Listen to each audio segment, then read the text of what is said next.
Hello everyone! It has been an extremely long time since the last time that I uploaded a video. According to YouTube, it's been almost 7 months. And yeah, I mean, it's been busy. Unfortunately, I ended up having to take a trip up north to bury my mother, and to do that, I had to save up money, and so yeah, I've just been super busy. And then, of course, I got distracted because life does that, and then I remembered, oh hey, yeah, I haven't actually done anything with my YouTube channel in a super long time. So I figured, hey, you know what? Why not actually make it a little bit more professional looking? So I hope you guys like the new intro, because that's going to be the permanent one. I don't think I'm planning to change it at all. That one is all 100% utilizing stuff that I made. I made the song, I made the logo. I had somebody else do the professional version of the logo, and I even did the video editing, although I kind of used the website equivalent of like a cheat sheet for that.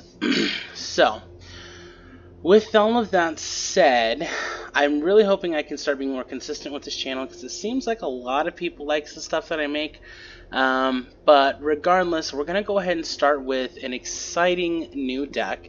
Now, if you've seen a lot of my older videos, you know I've tried to do some variation of a Whirlwind deck in the past. I had a semi-decent one that was working in Standard, and back when there was a lot less stuff going on in Historic, I had a deck that was similarly functional. But basically, the general concept is I want to use Whirlwind of Thought in some beneficial way.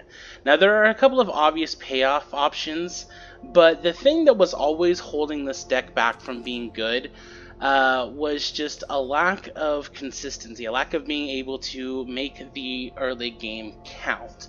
And I tried a bunch of things until I realized, hey, there's a really simple answer to this. You just need to use control elements. And I had a decent build, but something dawned on me when I was playing against one of my opponents, which is if I build a Yorion deck, this would probably work a lot better. And the reason for that is because, one, it gives me an excuse to expand my library, and two, Yorion allows me to exile any number of non-land permanents I control and return to the battlefield at the beginning of the next end step. Now, this deck doesn't utilize a lot of permanents, but the ones that it does utilize are mostly planeswalkers, which means I can hopefully get some additional use out of some of them. But we will see how that goes. First, let's go ahead and just take a look at the deck list as a whole.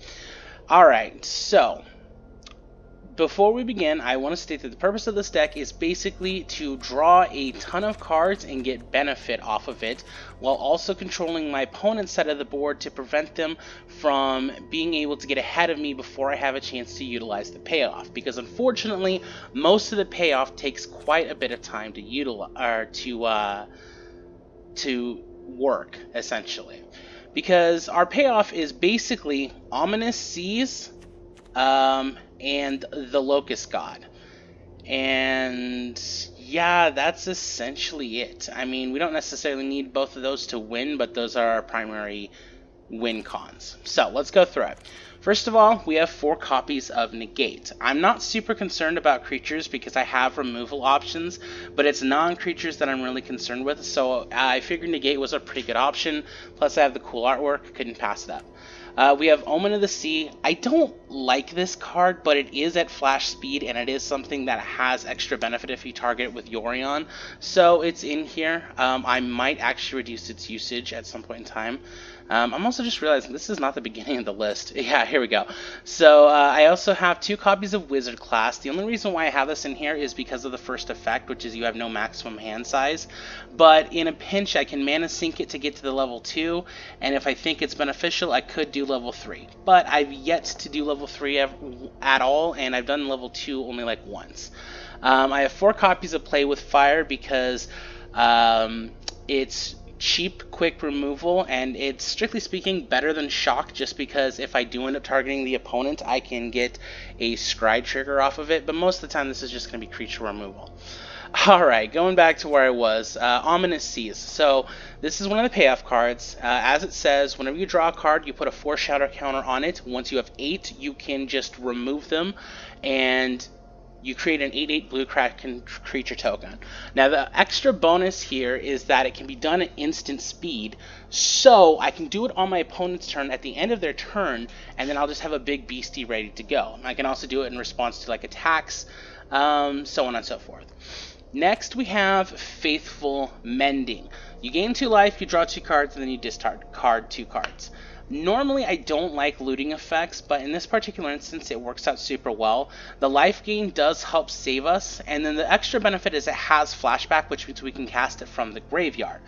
And that is awesome when we need it in a pinch, and I've found that we frequently need it in a pinch. Next is Lightning Helix. Pretty simple, 3 damage to any target, you gain 3 life. Now, the life gain is very important for helping us stall it out, but the main thing is we're using this as removal. Next, we have Brazen Borrower. This one most people should be familiar with. You can use the Adventure side, which is an instant speed, Petty Theft, return target non-land permanent an opponent controls to its owner's hand. So, basically you can just remove something that's being difficult for you. And because it's non-land permanent, that means that you can hit artifacts, planeswalkers, creatures, whatever it is that happens to be a difficult thing on your opponent's side of the board. And then, of course, obviously you can drop it in at flash speed, which is a huge thing here, as a 3/1 with flying. It can't only block creatures with flying though, and most of the time we would use it as a blocker, but I mean it can get in for some attacks here and there. Next is an interesting one. Not 100% certain on this one yet, but I've liked it so far. It's Jace Mirror Mage. So when you cast it, you can cast it for its kick cost, and then essentially you get 2 of them, but one of them only has 1 loyalty, and that one is not legendary, which allows it to subvert the legendary rule, which normally would mean one of them has to go away. So the abilities are pretty simple. You can +1 and scry 2, or you can 0 and draw a card and reveal the top card, and then you remove a number of loyalty counters equal to that card's mana value from Jace Mirror Mage. It's done work the few times that I've had a chance to use it.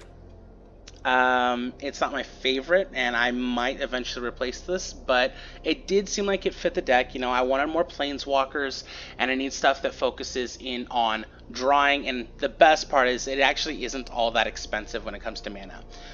Next, I have Valakut Awakening. This one's pretty straightforward. It allows me to put any number of cards from my hand into the bottom of my deck, and then I draw that many cards +1, all for just 3 mana. And this is like the ideal type of deck for this effect, especially in the later part of the game when I already have an enormous hand. Say I have Wizard's Class on the field and I've got like 30 cards in hand. I get to put them all back and draw that many cards, and I get all of the triggers from the draws. Next, I have 3 copies of Prismari Command. This one is a you get to choose 2 options. One is 2 damage to any target. Target player draws 2 cards, then discards 2 cards, create a token, and destroy an artifact. So it's essentially a toolbox. It has the draw ability on it. It has removal, has the ability to give me temporary ramp, and it even has more specified target removal. Next, we have 2 copies of the Royal Scions. This is a planeswalker for 3 mana, red, blue, and 1. You can +1 it to draw a card and then discard a card, +1 it and put a +2 or give a target creature +2/+0 and give it first strike and trample, which you usually want to do this with the Krakens from Ominous Seas. And then the -8, not often relevant, but basically it says draw 4 cards, and then you deal damage equal to the number of cards in your hand to any target, which you can use to close out the game if necessary. But most of the time, you're not going to get that far. You'll either win or they'll be taken out before then. Next, to Fury Master of Time, you can activate his abilities at flash speed. His first ability is a 1-card loot. His second ability allows you to phase a creature you don't control out. And his third ability, which never happens, is 2 extra turns. So you can use him to stop attacks. You can use him to draw cards. He's pretty useful. I like him in this particular build. Next, we have Teferi's Ageless Insight, which is a really risky card. We have 2 copies of it. Basically, it says if you would draw a card except for the first one on your turn, you draw 2 instead. So, let's say I had Valakut Awakening and 4 cards in my hand. Boom, now I have 8. Next, we have Narset of the Ancient Way. I'm not gonna lie, there actually isn't a logical reason to put this in here. She only has very mild synergy. I couldn't pass up putting in the Jeskai Planeswalker in one of the only decks in which it would work. Her +1, first of all, she costs 4 mana, red, white, and blue, and 1. Her +1 is you gain 2 life, so that's helpful for stalling. You add 1 mana, and you can only spend the mana to cast non-creature spells. Not a big deal, we don't have a lot of creatures. -2, draw a card and then discard a card, and then you can use that to hit a target creature or planeswalker for damage equal to its mana value. And then our -6, again, I've never seen this one actually happen. It says whenever you cast a non-creature spell, it does 2, or you get an emblem with whenever you cast a non-creature spell, this emblem deals 2 damage to any target.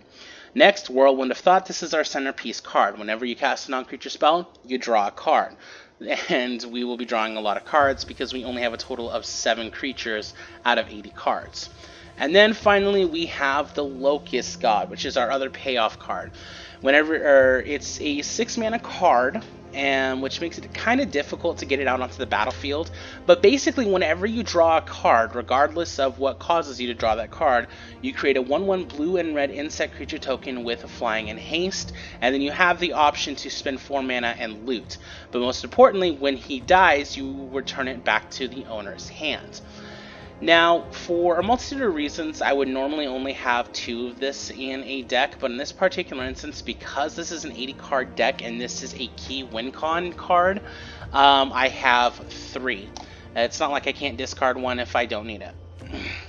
Now let's move on to the lands, and this is probably the most convoluted land base I have ever had for any deck. First of all, we have our non-duals. I have the Inganjo Seat of the Empire, which you can either come down as a plains, essentially, or you can use it as a spell by discarding it, and it does 4 damage to a target attacking or blocking creature. And you're not likely to get a whole lot of discount off of it. Then you have Otawara, the Soaring City, which, similar to Inganjo, you can either play it as a plains, or you can use it to bounce something, including your own stuff. And again, you're not likely to get much of the discounts. And honestly, these are just kind of for what-if scenarios. Most likely, they would just be played as lands. Then you have Castle Embrith. I put this in here because, in my mind, this is the ideal card to have if you have an army of locusts and you want to close out the game. Basically, it enters tapped unless you have them mounted on the battlefield already, and then you can use it to make red mana, or you can spend 3 and tap it to give all of your creatures +1/+0. I only have 1 of each check land, so it's Glacier Fortress, Sulphur Falls, and whatever the other one. Oh, Clifftop Retreat. I have 2 of each of the flip lands, and of course I have 4 of all of the shock lands. And then, just because I can, and because it actually makes a lot of sense to, I put in 2 copies of the Triomes. So, that is the deck. Alright, so we're going to go ahead and actually play this on Ranked, and let's see how it goes. Again, I'm going to be aiming for anywhere between 3 and 4 games, entirely dependent on how long it takes to play them.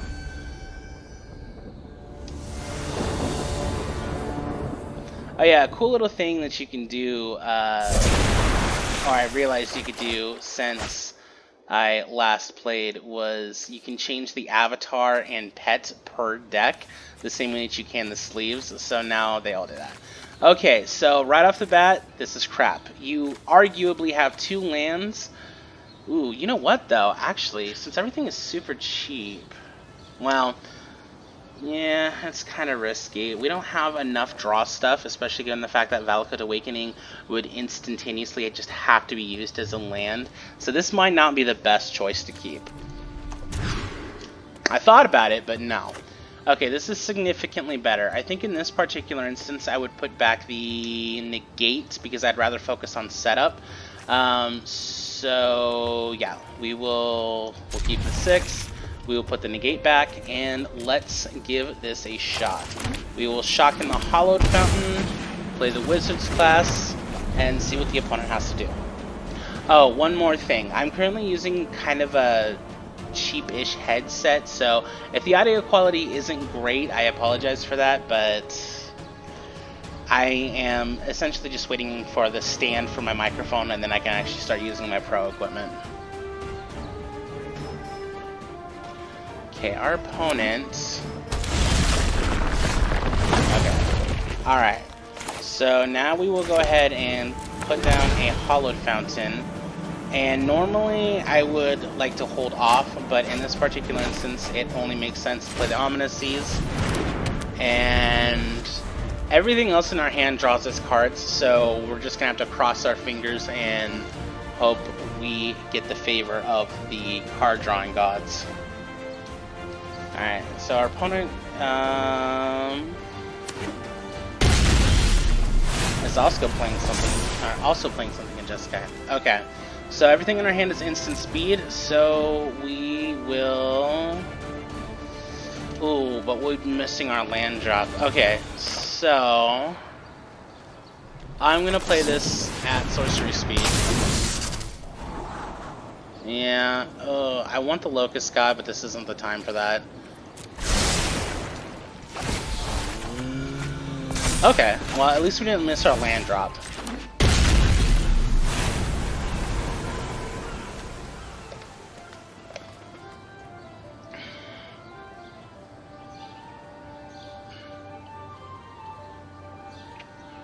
Alright.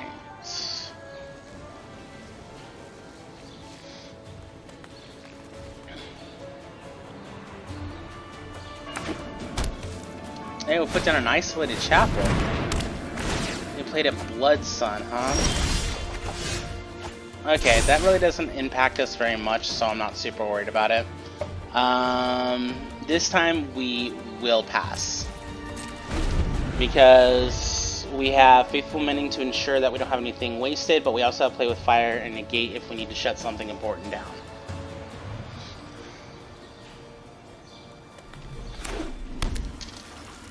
Okay, Watery Grave untapped. Okay, so that is a creature and one I can't really do a whole lot about. So yeah, we'll just let one resolve. I'm gonna go ahead and discard a Faithful Mending because I can flash it back anyway. And just to be kind of cheeky, that's exactly what I'm going to do. I will discard the Faithful Mending and I guess the Play with Fire. I'm assuming he probably isn't utilizing a lot of creatures in this deck. Okay, so now we have to make a really risky play because this is kind of a setup here. He can't quite exile and flip it, so I might have a chance of taking it out later. But I really want to get that Whirlwind down now. Also, looks like that Blood Sun is keeping me from losing mana, or life too.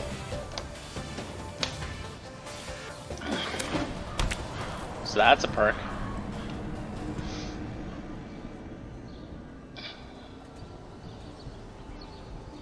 Maybe I should consider using Blood Sun on one of my EDH decks.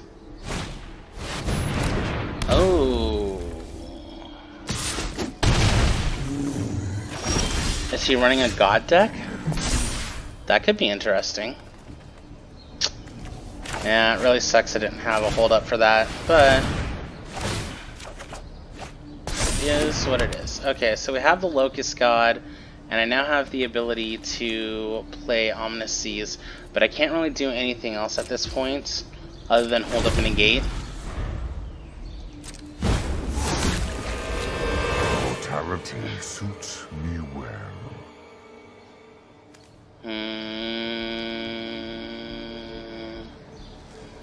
That's not good. This is kind of an antithesis to my deck. Because I use a lot of Planeswalkers in my deck, and I don't want to give him that advantage.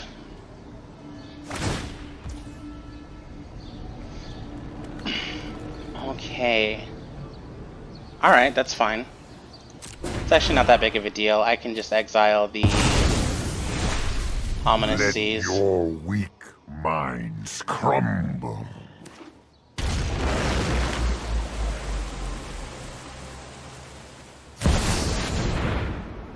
Yeah, we're not letting that happen. I don't know exactly what that does, but it doesn't look like it's going to be helpful to me. Alright.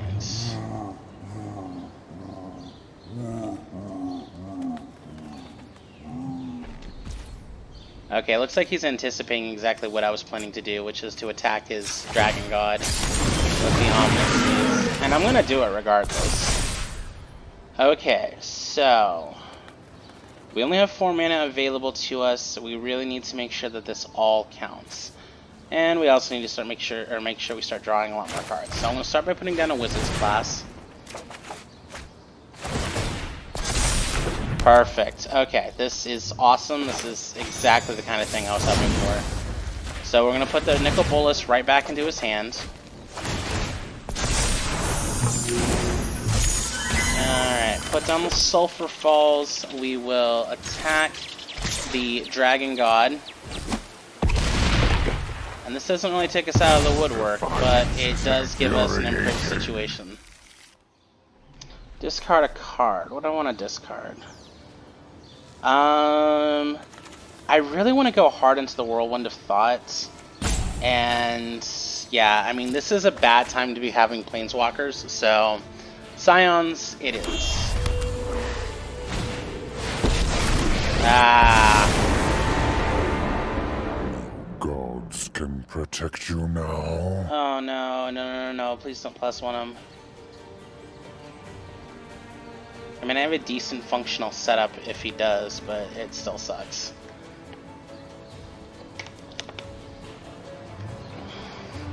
I mean, I'm in a decent spot where I can really put pressure on the board no matter what happens, but the more options I have, the better. The god fellow deals death as That he sucks. pleases. Okay, but this is a big thing. First of all, we have life gain. Yes, Valakut Awakening. Celebrate all you want, I shall return. I'm certain you will. Alright, I'm gonna go ahead and do Faithful Mending again.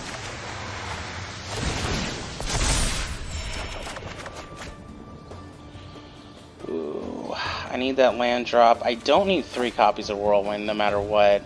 And, yeah, I mean, that hurts, but Esto, K, Esto.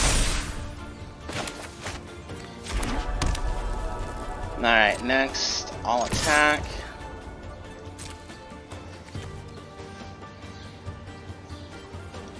Alright, let's see what he does. Is he going to take the 8? I would take the 8. Yeah, that's what he's going for. Alright, that concludes that turn. Reveal cards. Oh. Stay Okay. back. I'm an explosively good pyromancer. Okay. Okay, that's fine. At least he did it before I played the other ones.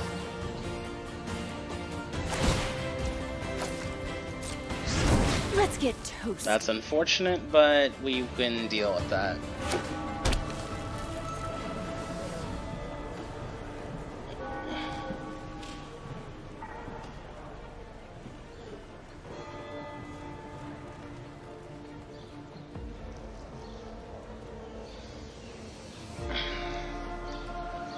see. What's our opponent doing?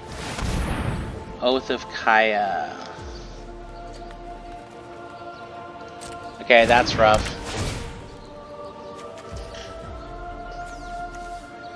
Alright.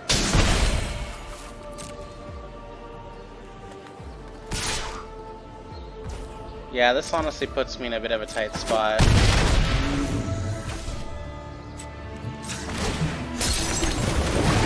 Alright, so we're gonna bring some Krakens out. Take some damages. And pray. Whoa, they quit. Did I have him on board? I must. Oh yeah, I did. He only had 15 life. I could have attacked him, and the cost from the Oath of Kaya would have. Huh. Well, that went well. All right, so one game down against an equally insanely convoluted deck. Let's go ahead and do that again.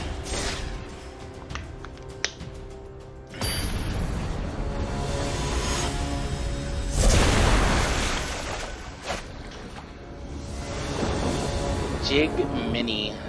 This is our opponent. Alright, so let's see.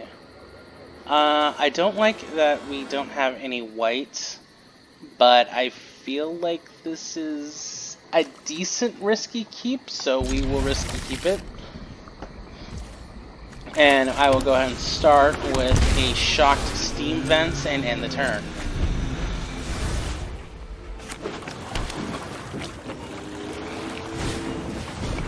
No, yeah. Yeah, we're not letting that happen.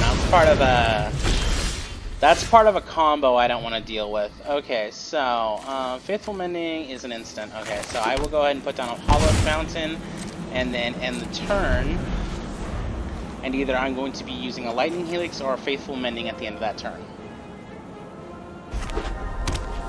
Okay, Ledger Shredder. Looks like I'm using a Helix.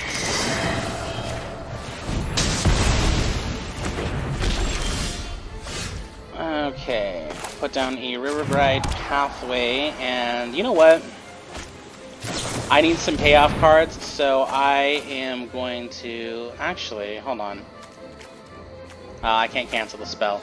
So I should not have done this, but I already did it without thinking, so this is what's going on. Yeah. And I don't have any of my payoff cards still. That's okay though. We can probably still figure something out. Ledger Shredder. I wasn't gonna be able to do anything about that anyways. And off. What is Connive again? I don't remember the specific wording on it.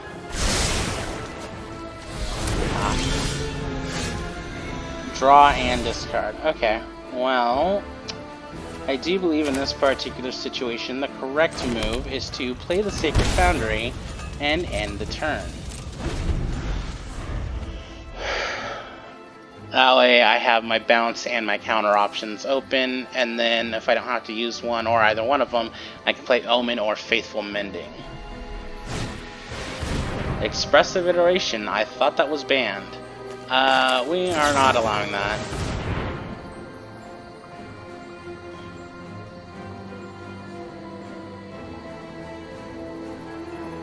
Oh, now that I think about it, it's probably only banned in Explorer.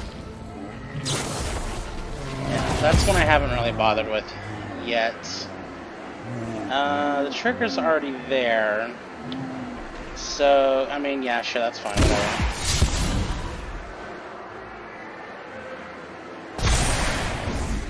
Ah, that's a Phoenix. Ooh, should not have done that. That's two Phoenixes. That's a Lightning Helix. Yeah. Yeah, that's fine. I'm getting both of those in my hand, so the scry part doesn't matter. So we're gonna take 4 to the face, and there's nothing we can do about that.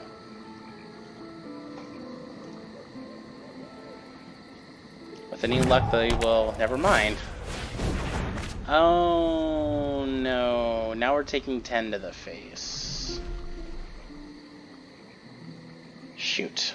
Alright.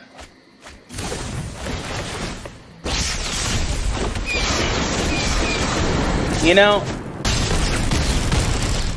I'm pretty sure we're gonna lose.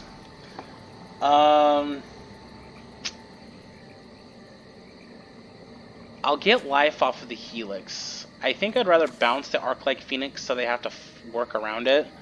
But I need to bounce the Ledger Shredder, otherwise it's just going to keep collecting. There is not really any good answers here. I can gain 5 life off of Mending and Helix, but that doesn't really amount to much. And I can't really do both because I need to focus on utilizing removal. What are my options? Do I have good options here? I don't think so.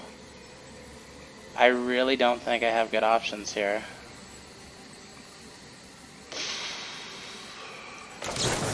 Let's try the Faithful Mending and see what happens. What happens is I accept defeat. Yeah, this... I need to be more careful about what choices I make in the middle of my games.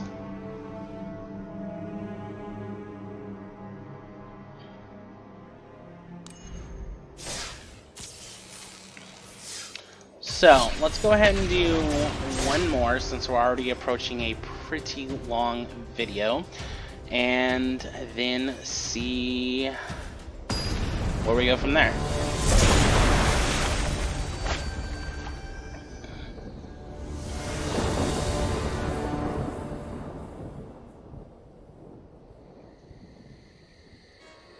Okay, so I have all 3 colors, I have plenty of early game, I have a payoff, and I have a planeswalker. This seems okay, so I will go ahead and keep it. Oh, of course, I get to go up against one of the fastest possible decks. Shoot. This is probably not going to go well.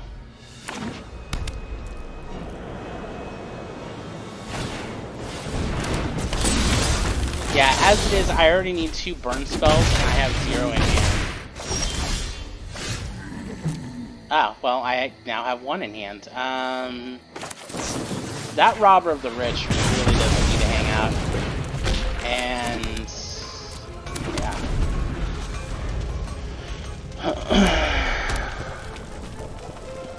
If we can get him to run out of steam, I think we'll be okay, but the chances of that happening are pretty low. Interesting.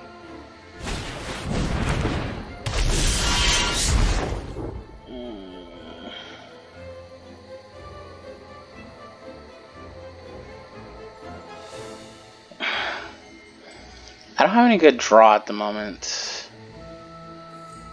I need payoff, otherwise I don't have a chance of winning though, so I think it's in my best interest to risk it here. Because while I could hold out for the negate, it's not like either one of those cards are getting any smaller, and the negate is only going to stop me from game ending or stop game ending burn spells, or possible refuel, because this is just an RDW deck.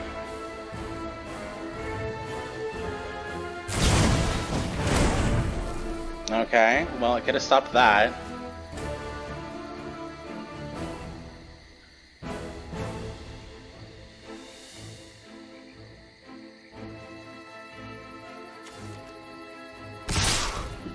Yeah, I'm just taking damage here. I am seriously hoping I have a burn spell soon. Okay. That's not a burn spell. Well, we're gonna have to risk it. Hopefully this negate will keep them from finishing, or keep us from getting finished off. Well, I'm not giving the satisfaction of having a Bone Crusher Giant. But if they kill me, regardless... Yep, there it is. Yeah. If I had more removal in the opening hand, that would have been great, but oh well. At least we can now see that fast decks are a weakness for us. I don't want to tell you what happens when I play against elves. Okay, so I didn't think we would end up doing 4 games with this one, but evidently I was wrong, so we're going to go ahead and go for a 4th game and see if I can't redeem myself. And if not, I'll just make another video on this deck sometime in the future. Alright, so we have all the colors, we have relatively cheap stuff, we have a payoff. This seems like it'd be worth keeping. I probably should have focused on keeping removal, but, you know, I figured let's just risk it and see what happens. They have a Liliana avatar. I don't know if that's ominous or not. So, this is going to come in tapped, and unless I draw a red source, this is coming in as a lava guide. Spire Bluff. Okay.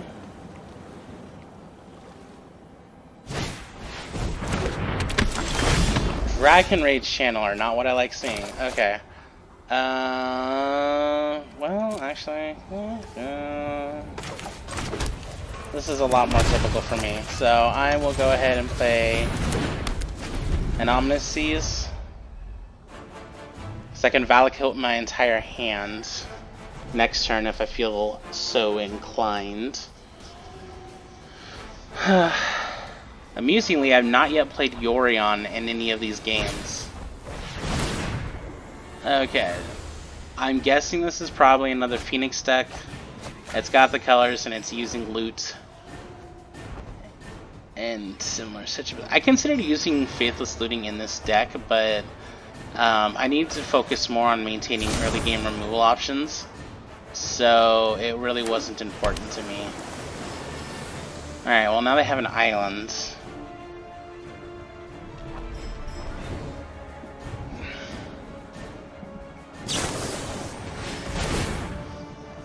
Of course. Man, Phoenix just has way too much stuff going for it.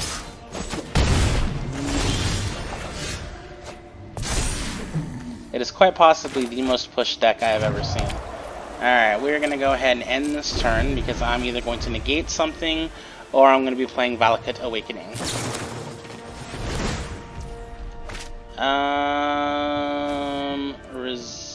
No? If they're doing this before their land drop, I assume that means that they are not capable of hitting a land drop. We'll let it resolve.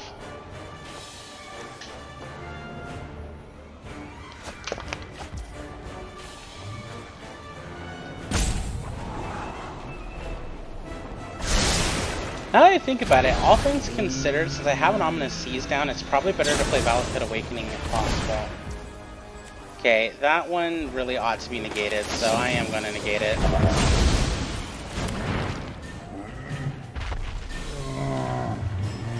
If they haven't played a land yet, it means that they're missing it, and if I can resource deny them, then all the better. Or I apparently am wrong.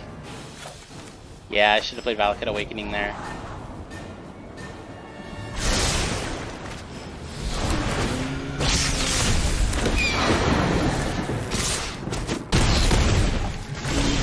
I think I'd be going up against a Phoenix deck twice.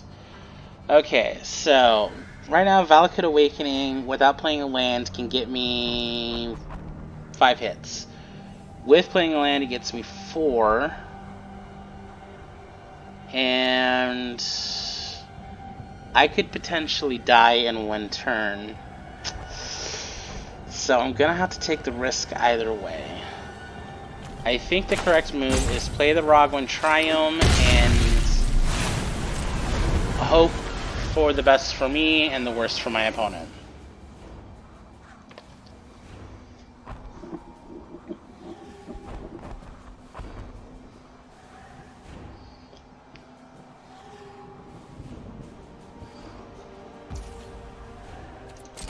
Alright, they're going straight to combat.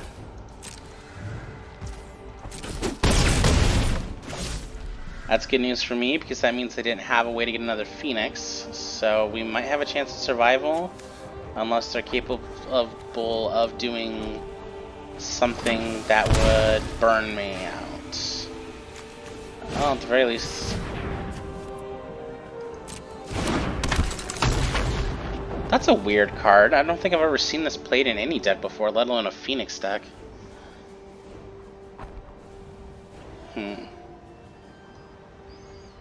Okay.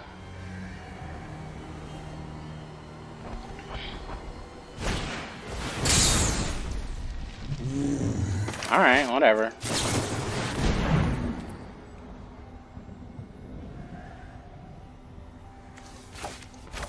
It really sucks that I have to shuffle in all of those, but if I don't gain control of this board or figure out a way to stall this game out more, I am done for.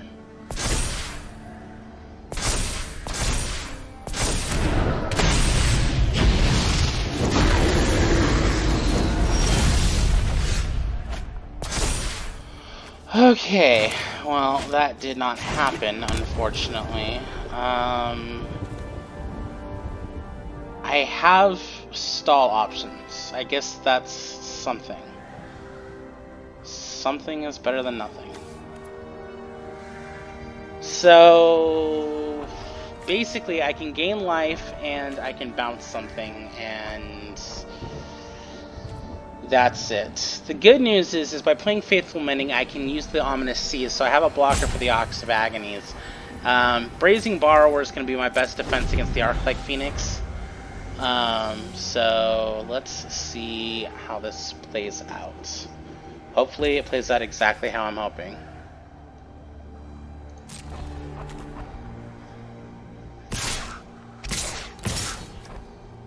Alright, let's do this. So, Brazen Borrower first, because we're going to hit the Arc-like Phoenix.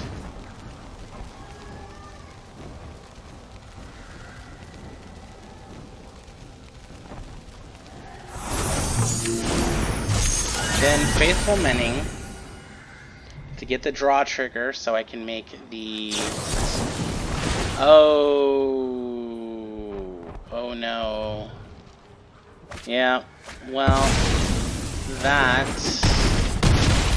means we lose. That's unfortunate. Oh well.